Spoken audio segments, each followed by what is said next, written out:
জয় যিশু। আজ 12 জুন। আজ মাতা মণ্ডলীতে পালন করা হচ্ছে চিরকালীন মহাযাজক প্রভু যীশু খ্রিস্টের পর্বদিন। প্রথম পাঠ আদি পুস্তক হতে আজকের বাণী পাঠ 22 অধ্যায় 9 থেকে 18 পদ। ঈশ্বর আব্রাহামকে যেখানে যেতে বলেছিলেন তারা সেই জায়গায় এসে উপস্থিত হলেন। সেখানে আব্রাহাম একটি যজ্ঞবেদী তৈরি করে তাতে কাঠ সাজিয়ে রাখলেন। তারপর তার পুত্র ইসায়াককে বেঁধে সেই বেদিতে কাঠের ওপর শুইয়ে দিলেন।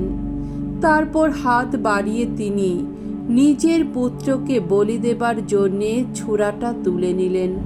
এমন সময়ে ভগবানের দূত স্বর্গ থেকে ডাকলেন, আব্রাহাম, আব্রাহাম। তিনি উত্তর দিলেন, এই যে আমি। দূতটি বললেন, না, ছেলেটির গায়ে হাত দিও না, ওর কোনো ক্ষতি করো না। কেননা আমি এখন বুঝেছি তুমি সত্যি ঈশ্বর ভীরু মানুষ। তুমি তো তোমার পুত্রকে, তোমার একমাত্র পুত্রকেও আমার কাছে নিবেদন করতে অস্বীকার করনি। তখন চোখ তুলে আব্রাহাম দেখতে পেলেন সেখানকার একটি ঝোপের মধ্যে শিং জড়িয়ে গিয়ে একটি ভেড়া আটকে রয়েছে। তিনি সেখানে গিয়ে সেই ভেড়াটিকে নিয়ে এসে তার পুত্রের বদলে আহুতি দিলেন। আব্রাহাম সেই জায়গাটির নাম রাখলেন ইয়াহওয়ে ইরে, অর্থাৎ ভগবান জুগিয়ে দেবেন। আর তাই আজও লোকে বলে ভগবানের পর্বতে সবই জুগিয়ে দেওয়া হবে।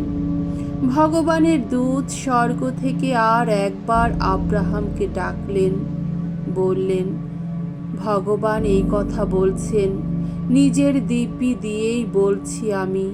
তুমি এই কাজ করেছ বলে তোমার পুত্রকে, তোমার একমাত্র পুত্রকেও তুমি আমার কাছে নিবেদন করতে অস্বীকার করনি বলে আমি তোমাকে আশীষ ধন্য করবই।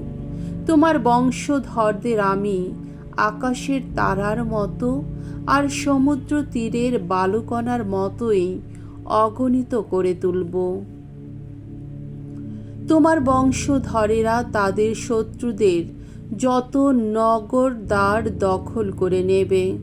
আমার আদেশ পালন করেছ বলে এই পৃথিবীর সমস্ত জাতির মানুষেরা তোমার বংশধরদের নাম নিয়েই একে অন্যকে আশীর্বাদ জানাবে। প্রভুর বাণী। ঈশ্বরকে ধন্যবাদ। সাম সঙ্গীত 39 অধ্যায় 11 থেকে 17 পদ। এখন কোন আশা নিয়ে বলো প্রভু দিন গুণা। তুমি তো ওগো, শুধু তুমি আমার ভরসা। ওগো, আমার সকল অপরাধ থেকে আমায় মুক্ত করো। আমাকে করো না যত মূর্খের অপমানের পাত্র। আমি তো এখন মৌন রয়েছি, মুখ বুজে আছি আমি। আমি তো বুঝেছি তোমারই জন্যে আজ আমার এই দশা। ওগো, আর নয়, আর মেরো নাকো তুমি।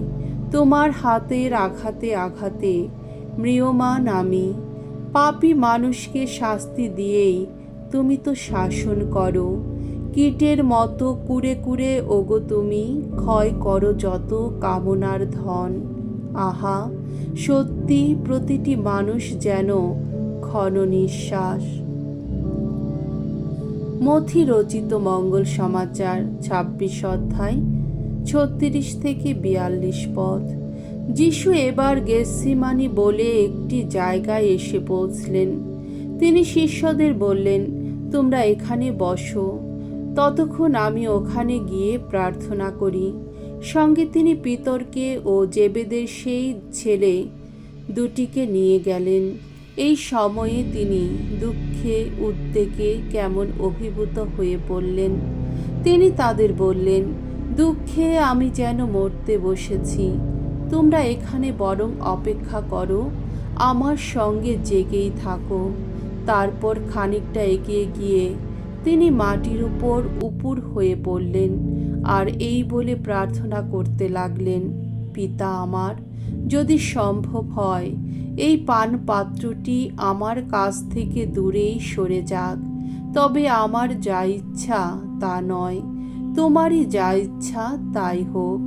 তারপর তিনি শিষ্যদের কাছে ফিরে এলেন, দেখলেন তারা ঘুমিয়ে রয়েছেন। পিতরকে তিনি বললেন, সে কি, তোমরা আমার সঙ্গে 1 ঘন্টাও জেগে থাকতে পারলে না? তোমরা জেগে থাকো আর প্রার্থনা করো, যাতে প্রলোভনে না পড়ো। মনে উৎসাহ আছে বটে, কিন্তু রক্ত মাংসের মানুষ যে বড় দুর্বল। তারপর আবার সেখান থেকে গিয়ে তিনি দ্বিতীয়বার প্রার্থনা করতে লাগলেন, বললেন, পিতা আমার, আমি পান না করলে যদি এই পাত্রটি সরে যাওয়া সম্ভব নাই হয়, তবে তোমার ইচ্ছা পূর্ণ হোক। প্রভুর মঙ্গলময় বাণী। খ্রিস্ট প্রভু তোমার প্রশংসা হোক।